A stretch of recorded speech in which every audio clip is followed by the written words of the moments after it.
एक मैरिज ऐसी होती है जिसको सब कहीं ना कहीं कह रहे होते हैं कि ये क्यों चल रही है, हम तो पहले ही तुम्हें कहते थे, हम तो पहले ही तुम्हें कहते थे। तो ये सिलसिला देखा मैंने रहता है। कहा था ना। हाँ मैंने कहा हो था। गया ना। ये ताने खास तौर पे बड़े ज्यादा होते ये हैं। ताने सीखने के अमल में सबसे बड़ी रुकावट है। जॉइंट फैमिली में अच्छी तरह इसको रिलेशनशिप की समझ आती है बच्चे को। उसको ये पता चलता है कज़न के साथ कैसे रहना है, फुफ्फो के साथ कैसे रहना है, खाला के साथ कैसे रहना है, बाकी लोगों के साथ कैसे रहना है। वो वहाँ रह रहे होते हैं। न्यूक्लियर फैमिली में ये नहीं हो पाता। घर का वो बेटा छोटा है या बड़ा है, जो भी कमा रहा है, उसके लिए प्रॉब्लम्स आ जाते हैं। और इसको देखना सिर्फ सास ससुर ने, और कोई नहीं देख सकता। अगर सास ससुर बैठ के देखेंगे कि इस घर का 1 लाख खर्च है और वो 3 या 4 या 6 भाइयों पर तकसीम होगा, तो बराबर का तकसीम होना चाहिए। जब तक वो नहीं करेंगे तो खो देंगे उस बेटे को। देखना तो उन्होंने है साहब। हमारे साथ मौजूद हैं रिलेशनशिप कोच एजाज बुखारी साहब। बुखारी साहब, वेलकम टू सुनो पाकिस्तान। बुखारी साहब, पहला सवाल तो मेरा आपसे इसी हवाले से है कि 67% जो हैं लोग कहते हैं कि भाई ससुराल के साथ रहना, ख़वातीन स्पेशली, और 31 कहती हैं कि भाई न्यूक्लियर फैमिली चाहिए, सेपरेट रहना है, सिंगल रहना है। उसके बावजूद भी हम जब सोसाइटी में नज़र डालते हैं, देखते हैं लोगों की परसेप्शंस वगैरह, तो हमें कुछ डिफरेंट ही नज़र आता है ख़वातीन के हवाले से। क्या कहना चाहेंगे? ये तो आपने बात की वजह फरमाई है, लेकिन ये उसी सर्वे में ये बात आपको ढूंढने की कोशिश करनी है कि ये जो साथ रहना चाह रही हैं, इनकी शादी को कितने बरस बीत गए। अच्छा, ये इम्पोर्टेंट। पहलू है ना इसके में। ज़मीनी सवाल भी निकलते हैं। जनाब वाला हज़िमनी सवाल समझ लीजिए। ज़्यादातर जो जिनकी शादियां हो रही हैं, वो अपनी यूनिवर्सिटी लाइफ में, और उनकी बहनें ठीक है। और उनकी सहेलियां, वो मिलकर उनको कहते हैं कि अकेले रहने में ज़्यादा फ़ायदे, रोक टोक नहीं होगी। और ख़ास तौर पर ये जो सवेरे सोना है ना औरत का, इसकी वजह से वो अकेले रहना चाहती है। ओह, कोई डिस्टर्ब ना करे। कोई डिस्टर्ब ना करे। और ख़ास तौर पर जब वो बच्चों को स्कूल भेजना चाहती है कि 2-2.5 साल का भी स्कूल चला जाए, तो वो बदले लेना चाहती है उन रातों के जो वो उसकी वजह से जागती रही। हालांकि वो इन चीज़ों को अगर समझ ले कि जॉइंट फैमिली के अंदर रहते हुए बहुत ज़्यादा उसको फ़ायदे भी हैं, बेशक कुछ नुकसानात हैं, और सबसे बड़ा नुकसान प्राइवेसी है। प्राइवेसी इन्वेड हो जाना, ये इम्पोर्टेंट है और ये बहुत बड़ा समधियों की ट्रेनिंग के ऊपर काम किया कि समधियों को सबसे ज़्यादा ट्रेनिंग की ज़रूरत है इस वक्त। अच्छा। पहले कभी होता था कि हम लोग प्री मैरिज हम उनकी ट्रेनिंग कर दें बच्चों की जिनकी शादियाँ वादियाँ होने जा रही हैं, लेकिन असल में ज़रूरत समधियों को है, चूँकि उन्हें वो नहीं संभल पा रहे किसी न किसी एतबार से।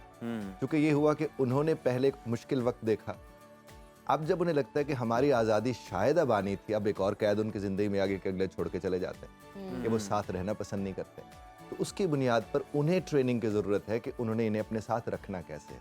अब देखिए, जो प्राइवेसी है एक फैमिली की, जब तक आप उसे इंश्योर नहीं करेंगे, जॉइंट फैमिली के अंदर आप अच्छी तरह रह नहीं सकते। उसी प्राइवेसी के चक्कर में खातून कहते हैं मुझे किसी और घर में जाकर रहना है और अलहदा रहना है।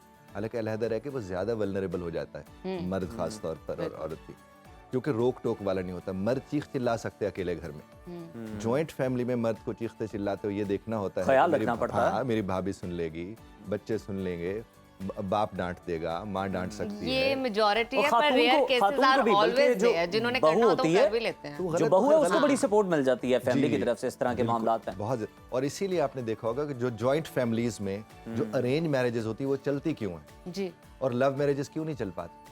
देखिए, एक मैरिज है जिसको सब किसी ना किसी तरह चला रहे होते हैं, और एक मैरिज ऐसी होती है जिसको सब कहीं ना कहीं कह रहे होते हैं कि ये क्यों चल रही है, हम तो पहले ही तुम्हें कहते थे, हम तो पहले ही तुम्हें कहते थे। तो ये सिलसिला देखा मैंने रहता है। कहा था ना। हाँ मैंने कहा हो था। गया ना। ये ताने खास तौर पे बड़े ज्यादा होते ये हैं। ताने सीखने के अमल में सबसे बड़ी रुकावट है। थोड़ा इससे हटकर एक बात मैं आपसे अर्ज करता जी, चलूं। जरूर। आज से कई बरस पहले मुझे एक खातून ने राब्ता किया कि मेरी बेटी 4 बरस की है और वो सर्दियां हैं और मैं उसे कह रही हूँ कि तुम गर्म कपड़े पहन लो और तुम हमारे साथ सफ़र करो, कहते बाहर जाने। तो मैं उसे कह रही हूँ लेकिन वो सर्दियों वाले कपड़े पहनना चाह रही है। तो मैंने कहा उसके 2 तरीके हैं, एक तो लगाओ जोर से थप्पड़े से, जो ट्रेडिशनल तरीका है, अच्छा। और बिठाओ इसे उसके अंदर, और सर्दी लगेगी, तुम्हें शर्म नहीं आ रही, समझ नहीं आ रही। देसी तरीका। दूसरा तरीका मैंने कहा बेहतर ये है कि इसके गर्म कपड़े साथ रख लें ठीक है, और इसे इन्हीं कपड़ों में बाहर निकलने दें, ठीक है। और जिस घड़ी वो निकलकर गाड़ी में बैठेगी वो आपसे कहेगी कि मुझे सर्दी लग रही है और मुझे अब कपड़े चाहिए। makes वो एक्सपीरियंस कर चुकी होगी डिसीजन मेकिंग की तरफ। ये ज्यादा कारगर ये तरीका। ज्यादा कारगर था। और मैंने कहा जब वो वहां बैठे और वो कहे कि मामा मुझे गर्म कपड़े दें, तो उसे उस वक्त ताना मत देना कि मैं तो तुम्हें पहले कह रही थी। वो फिर हो सकता है अवॉइड भी करे। यस, और यही रिश्तों में होता है। ये जो पहले कह क्या रही थी वाला खूबसूरत सुना मिसाल ले, आपने जनाब वाला। जो शायद आपने खुद सुना होता है, महसूस किया होता है, एक्सपीरियंस किया होता है, खवातीन फिर वही बच्चों पे भी निकाल रही हैं और अपने फैमिली पे भी वैसे ही और ये लेकर आ दो रही लोग रास निकालने की कोशिश होती है। अगर ये 2 लोग आपस में ठीक होना, पहले तो इनके रिश्तेदार इन्हें पसंद नहीं करते, इनके दोनों का ठीक होना फैमिली के लिए ठीक नहीं होता। लेकिन अगर वो ये कहते हैं ना सर कि अगर लव मैरिज वाले जोड़े की आपस में बन जाए ना, फिर उनकी पूरी फैमिली से नहीं फैमिली बनती। के साथ ही बनी, पूरी फैमिली के साथ ही बनी। वही मैं भी उसी का हवाला और उसकी उनकी फैमिली के साथ बन क्यों नहीं होती? क्योंकि नॉर्मली है कि दो लोगों को खुश देखने से नॉर्मली लोगों को तकलीफ होती है। ये हमारे रोजमर्रा का हिस्सा है, जो कि हसद में कहीं ना कहीं बात चली जाती है। यहाँ तक कि वालिदैन बैठ के अपने बेटियों को बेटों को हवाले दे, देखो वो कितने खुश रहते हैं ना, और एक तुम और साथ ही पर मामला डॉक्टर साहब बदल ये जाता है। जो गुफ्तगू के आगाज में आपने एक रीजन बताई है ना कि इस लोग या खवातीन क्यों सेपरेट रहना चाहती हैं, नींद की वजह से। वैसे भी मेडिकल साइंस कहती है कि खवातीन को मर्दों से ज्यादा सोना चाहिए, 9-10 घंटे खवातीन को जरूर सोना सोएं, चाहिए। जरूर सोएं। कौन क्यों? कहते हैं मत सोएं? हाँ, तो देखिए, वो एक आप मेरे ख्याल में रीजन प्लॉजिबल है देखिए, शायद इस आम हवाले लोगों से। की जिंदगी में तरतीब होनी चाहिए और खातून की जिंदगी में हुस्न तरतीब होनी चाहिए। बिल्कुल ठीक, क्या बात है, क्या जिस क्या घड़ी फर्क है? उसकी जिंदगी में वो ऑर्डर नहीं आएगा ना, देखिए मैं लोगों से कहता हूँ इशा के बाद सोने वाले सो लेते हैं। बिल्कुल। हमारे यहाँ जब आप रात 11-12 बजे तक टिकटॉक देखेंगे, रील्स देखेंगे, मैं लोगों से कहता हूँ फजर की नमाज के बाद रील्स देख लें। अगर वो गुनाह है तो वो रात को भी है, वो सवेरे भी है। ठीक ठीक आप फजर की नमाज के बाद पढ़ के बेशक रील्स देखें, टिकटॉक। मैं यकीन से कहता हूँ 3:30-4 बजे अगर आप उठ जाते हैं, 8 बजने में इतना टाइम लगता है कि आप हैरान रह जाते हैं कि 8 क्यों नहीं बज रहे। नो तो करें नींद डाउट, पूरी। No doubt. और मुमकिन है नींद पूरी करना। अगर बच्चों को भी आप इशा के वक्त सुला दें, हस्बैंड भी 5-6-7 तक घर आ ही जाते हैं, हद 9 बजे तक आप सो और वैसे भी वो अगर आपको सोता देखेंगे ना बच्चों ये एक समेत, तो फैशन, वो आपको खुद ही कहेंगे बुखारी हम साहब, भी ये सो एक ही हमारे जाते ना हैं, रूटीन माशरे चेंज में करते हैं। जनाब। हालांकि मगरिब में हम देखते हैं कि वो सो जाते हैं, वो बिल्कुल। जल्दी सो जाते हैं, मार्केट्स बंद हो जाते हैं, लेकिन हमारे यहाँ ना एक फैशन समझा जाता है। और फिर आप किसी भी मार्केट में चले जाएं लाहौर की, 12-1 बजे से पहले कोई मार्केट ही नहीं नहीं खुलती। खुलती। ये अलमिया है साहब, ये अलमिया Oh है। my और फिर God। हम ये भी एक मजे की बात देखते हैं कि जो बाप है ना, उसकी बेटे से मुलाकात ही नहीं हो पा रही होती। रात को वो लेट नाइट आता है, दुकान बंद करके, तो बच्चा सो रहा है, सुबह बच्चा स्कूल जा रहा है तो बाप सो रहा है। अच्छा, मैं आपको अपना एक्सपीरियंस बताऊं, मुझे इस चीज पे इतनी डांट और मुझे इस तरह देखा जाता है क्योंकि मैं जल्दी आपको सोती कोई हूँ। डांट भी देता है? हाँ क्यों नहीं, 9-10 बजे सो जाती हूँ। तो जब हमारे घर में गैदरिंग होती है ना बहन भाइयों के साथ, तो वो कहते हैं ये तुम क्या 9-10 बजे सो जाती हो, हमारे साथ 1-2 बजे तक क्यों नहीं बैठती, हमने अभी ऑर्डर किया है खाना, बैठना है, गप लगानी है। तो वो मुझे फील करा रहे होते कि तुम क्या बच्चों की तरह सो जाती ये- हो। ये मैं कहती हूँ मैं देखिए, सुबह जाग- उठती हूँ 5 देखिए ना, बजे। जो सही रूटीन पे चल रहा है उसको भी क्रिटिसाइज हाँ, करते हैं लोग फिर। और मैं 5 बजे उठती हूँ तो 7 बजे तक मेरी बस हो जाती ऐसे है। ही होता है, ऐसे और ही होता ज्यादा फिर वो अपने आप को पुश करने वाली बात है कि 9 बजे तक किसी के साथ आप बैठ है। जाओ। नहीं, ये एक अच्छा अमल है और ये हेल्दी एक्टिविटी है। आपने उनकी वजह से इसे नहीं छोड़ना, क्योंकि हम अक्सर हेल्दी चीजें अनहेल्दी। अब मैं आपको इसी सिचुएशन से बताऊं कि अगर इसी सिचुएशन में आप है जॉइंट फैमिली में रहते हो, तो आपके जो इर्द गिर्द आपकी सास है, देवरानियां हैं, जेठानियां, आप जल्दी सो जाओगे तो वो तो वैसे ही आपको कहेंगे कि ये तो इसकी तो बहुत बच्चों वाली हरकत है, कभी भी बहुत ऐसा जल्दी नहीं- सो जाती कभी है। भी ऐसा नहीं होता अगर आप बच्चों को लेके साथ सोती हैं। अगर खुद सो जाए और अगर खुद सो जाए अब खुद सो जाए और बच्चे आपके दूसरों को न सोने दें, तो फिर उनकी जरूर उनकी होगा नींदें वो। हराम करते रहे तो फिर तो वो जाहिर है आपको कहेंगे। तो बिल्कुल ठीक, बिल्कुल ठीक। सर ये बुखारी साहब, सबसे पहले जो ये बात हम कर रहे थे बच्चों की, जॉइंट फैमिली में बच्चों की तरबियत ज़्यादा अच्छे तरीके से हो पाती है या न्यूक्लियर फैमिली में ज़्यादा अच्छी हो सकती है? क्या इसमें आप बेहतर समझते हैं? जॉइंट फैमिली में ज़्यादा अच्छी होती है, ज़्यादा अच्छी तरबियत हो पाती है? ज़्यादा हो पाती है। उसकी वजह ये है, जॉइंट फैमिली में अच्छी तरबियत, उसको रिलेशनशिप की समझ आती है बच्चे को। उसको ये पता चलता है कज़न के साथ कैसे रहना है, फुफ्फो के साथ कैसे रहना है, खाला के साथ कैसे रहना है, बाकी लोगों के साथ कैसे रहना है, वो वहाँ रह रहे होते हैं। न्यूक्लियर फैमिली में ये नहीं हो पाता। नॉर्मली न्यूक्लियर फैमिली अगर वालदा काम करती है तो उन्हें तो वैसे जॉइंट में रहना चाहिए, ताकि उनके बच्चों को कोई देखने संभालने करने वाला वहाँ पर ख्याल मौजूद हो। रखें उनका प्रॉपर। हमारे यहाँ प्रॉब्लम अब ये आ रहा है कि बच्चे नहीं मिल पा रहे लोगों से।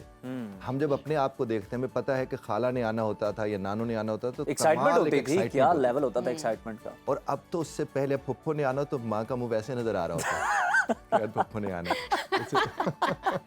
कहीं ना कहीं अंदाजा हो रहा होता है। तो अब यह है कि जब तक आप उनको उनके साथ रहना नहीं सिखाएंगे, और वो कैसे सिखाया जा सकता है, देखिए रह कर रहना सिखाया जाता है। रहने का कहने से कोई नहीं सीख सकता है। ऐसे आप ही जिस तर्ज पर जिंदगी गुजार रहे होते हैं वही लोगों तक जा रही होती है। मैं अगर अच्छे लबो लहजे के साथ गुफ्तगू करूंगा तो मेरे इर्द गिर्द उसके असरात बुखारी साहब देखें ना, जिसने तंज करना है, जिसने ताना देना है, उसने किसी भी बात पे दे देना। देखें जॉइंट फैमिली में बच्चे को बड़ी अच्छी तरबियत हो रही है, प्यार मिल रहा है, वही माँ ननियाल गई है ना तो जाके कहेगी लाड प्यार ने बिगाड़ा फैमिली का।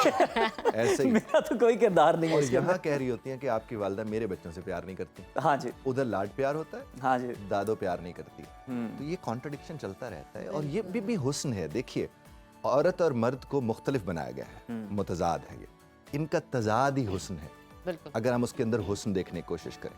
आप देखिए आपका हमारा जिस्म है, नाक का काम और है, हाथों का और है, आंखों का और है, सब तजाद है, लेकिन उसने हमारे वजूद की सूरत में एक इत्तेहाद को जन्म दे रखा है। बेशक। और इसी तरह से मुआशरा होता है जो सारे का सारा बढ़ता है। बुखारी साहब, मैं आपसे जानना चाहूँगी कि वेस्टर्न कल्चर का हमारी सोसाइटी पे क्या इन्फ्लुएंस है? ये जो हमने अडेप्ट की है चीज़, न्यूक्लियर फैमिली, सिंगल फैमिली, अलहदा रहना है, अलहदा मैनेज करना है, चीज़ें अलहदा हों, अलहदा अपनी मर्जी से प्राइवेसी इन्वेड ना हो, ये मगरबी जो रवायात हैं उनका कितना असर है? और अब वो सीख के कहाँ जा रहे हैं, ये भी जरा ऐड कीजिएगा प्लीज। वजह फरमा रहे, देखिए एक तो नकल जब भी की जाती है ना, अगर वो समझ के की जाए तो नकल से नुकसान नहीं होता। अच्छा। हमारे यहाँ नकल बराए नकल की जाती है और उसकी बुनियादी वजह वो रटा सिस्टम है हमारे तालीमी निज़ाम का। आप जब कोई चीज़ रटते हैं तो आप रट ही तब सकते हैं जब आपको वो समझ नहीं आ रही होती। बिल्कुल। अगर आपको वो कॉन्सेप्ट ही क्लियर नहीं है जनाब, आपका। आपको अगर वो समझ आ रही हो आप उसे रट नहीं सकते। इसलिए बहुत से ऐसे लोग मैंने देखे जो बड़े कामयाब लोग हैं, उनके नंबर ठीक नहीं आते थे क्योंकि वो रट नहीं सकते थे, लेकिन वो कामयाब लोग हैं। अब आप जब एक कॉन्सेप्ट वहाँ से लेकर आ रहे हैं तो आप उनके सिर्फ 2 से 3 चीज़ें वो देख रहे हैं जिसमें आप अपनी आज़ादी को इंश्योर कर रहे हैं। और मेरी आज़ादी सिर्फ ये है कि मुझ सोए हुए को कोई ये ना कहे कि ये सोई हुई क्यों है या ये सोया हुआ क्यों है। मैं अपनी मर्ज़ी से रात को देर से आऊँ, मैं अपनी मर्ज़ी से आज पकाऊँ ना पकाऊँ, मैं बाहर से मंगवा लूँ।